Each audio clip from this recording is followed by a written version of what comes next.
Já, komið sæl. Ég heiti Kristján Ketill Stefánsson og er frá Ketilsstöðum í Jökulsárhlíð og bý núna á Flókagötunni í Reykjavík. Og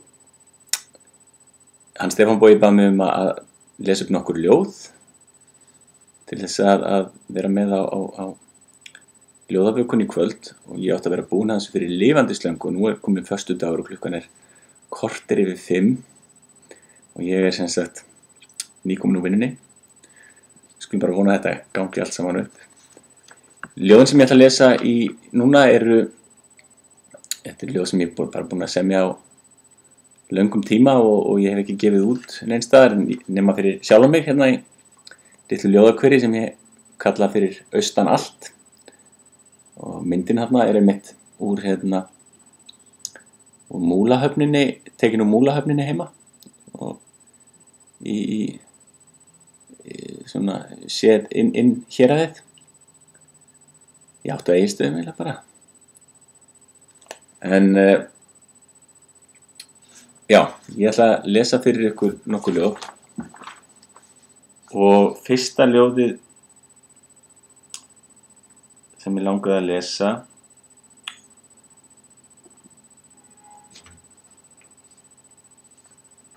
hann spurning hvað það á að vera. Jú, fyrsta ljóðið heitir Dropar úr hafdjúpum. Engisbrettur hljóðið frá ísskápnum leikur við dropana úr krananum. Gamla hvíta kassettutækið á hillunni er orðið gult af steikar ósi. Aftan við matt plastið má sjá 2 hringi sem snúast, annar hratt, hinn hægt. Eldhúsið berst söngurödd úr hafdjúpum lélegra hljómgæða. Engisbretturnar þagna. Hljómsveitin leggur sig fram við erfiðar aðstæður en án árangurs. Spólan kemur út í endalausum flækjum.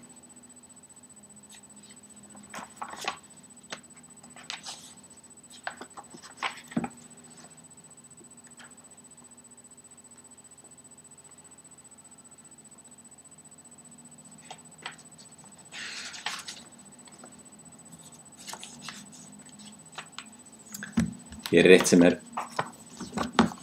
tengist aðeins söndunum út í Hlíð, út í Héraðsflóa.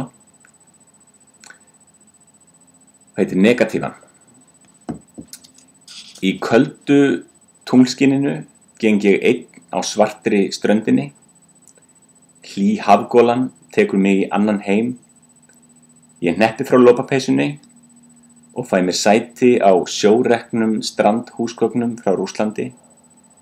Ég sit og baða mig í tunglskininu og verð fölari með hverri mínútunni sem líður.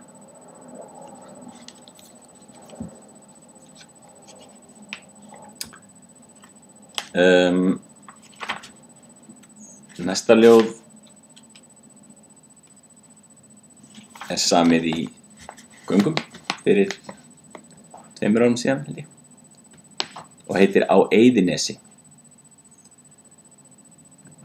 Á Eyðinesi fyrir austan allt situr frostsprunginn steinn á fúinni klöpp. Á hverju hausti hlustar hann á hvernig smalana hróp gára loftið kalt. Kæri vinur, við hittumst að ári, vindurinn líður og veturinn með.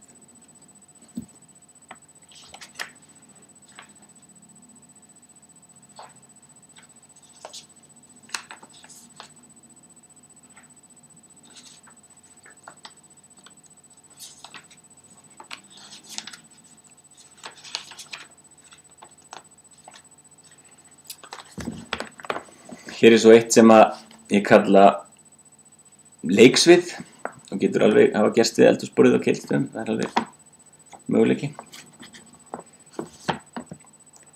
Við eldhúsborðið, hádegismatur, rósóttur vaxdúkur, ósamstæðir skörðóttir matardiskar, máð glös full af mjólk. Ekki þessari gerilsneytu, nei, þessari með rjómaröndunum ofan á.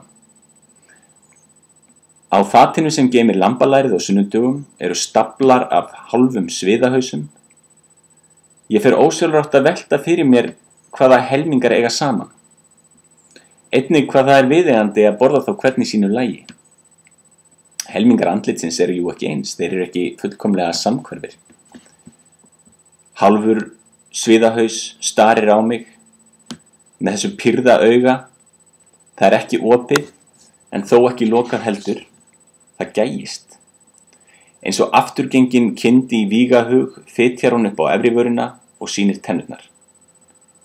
Í geðshræringu yfir nýrri uppljómun stend ég upp. Stóllinn fellur koll, ég gríp hálft svið af fatinu og horfist í auga við það og það við mig, ég og sviðið, sviðið og ég. Æstur byrja ég að stika slitinn eldhúsdúkinn með sviðið í höndunum. Hver ertu? Hver er ég? Hvað er ég? Nálin er fjarlægð af vínilplötunni í hausnum á mér þegar pabbi segir: Viltu ekki leggjast aðeins út af, vinur? Ég held þú sért þreyttur.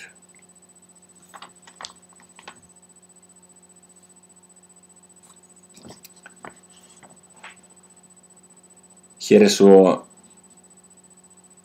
vetrarljóð úr Reykjavík, samið fyrir einhverjum 3-4 árum og heitir Bleikt og blátt. Veikburða vetrarsólin hellir smá afgangsbirtu á Reykjavík. Smátt og smátt kemur nýjasta myndin í ljós, nýjasta sköpunarverk meistarans.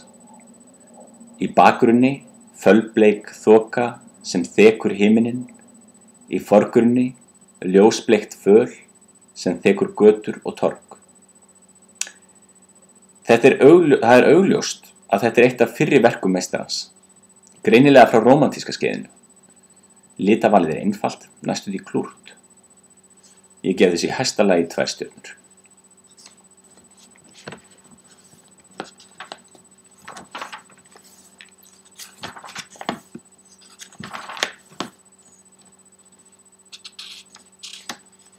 Og hér er eitt eitt sem heitir Afsakið hlé. Og er svona: Ef ég væri sjónvarpsstarf, vonandi yrði ég aldrei endurtekið efni nema vegna fjölda áskorana. Hver dagur ætti að vera sjálfstætt framhald, en þó engin sápuópera. Að lokum yrði ég sennilega rofinn vegna bilunar.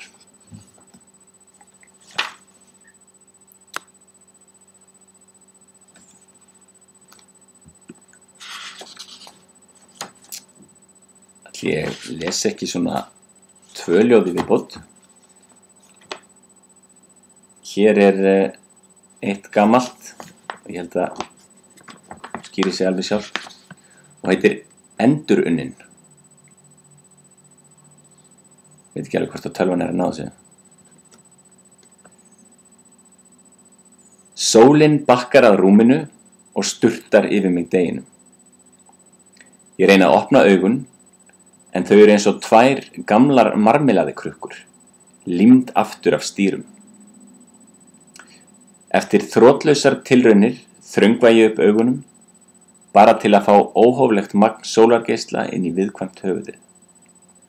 Það glitrar á glerbrotin í hausnum á mér. Ég dreg sængina upp fyrir haus, undir sænginni lyktar alltaf reyk. Maginn tekur kipp og rekur hnút á alla þá flækju sem fyrir var. Með ruslabragð í munninum og slef tauma í báðum munnvikum rís ég á rekkju og vafra framganginn. Blóðið þýtur til fótanna. Ég er í rusli. Ég er úr rusli. Fæturnir gamlir eldhússtólar, maginn er poki af lífrænum úrgangi og höfuðið er fullt af glerbrotum. Ég slengist inn í hallarsal hreinlætisins og lít í speil. Speil, ó hvað þú átt bágt. Ég fæ mér sopa af vatni. Vatni rennur í gegnum glerbrotin og ofan í safnhauginn. Ég bind enda á kvalir speilsins og fikra mig aftur inn í rúm.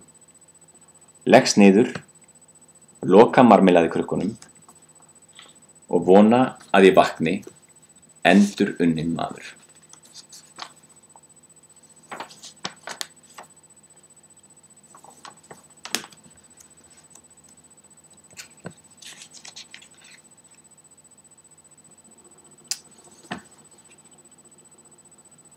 Kannski við hæfi enda bara á einni stöku, svona til að brjóta þetta upp. Ég kalla þessa stöku, ég skýrði hana örlögin. Það er nú eitthvað lýsandi bara. Örlög manns er engin leið að geta. Allra flestir kunna því að fagna, en veruleikinn virðist alltaf feta vegi hinna bestu lygasagna. Læt þessu lokið í bili. Vona að þetta komist á leiðarenda og einhverjir hafi haft gaman af.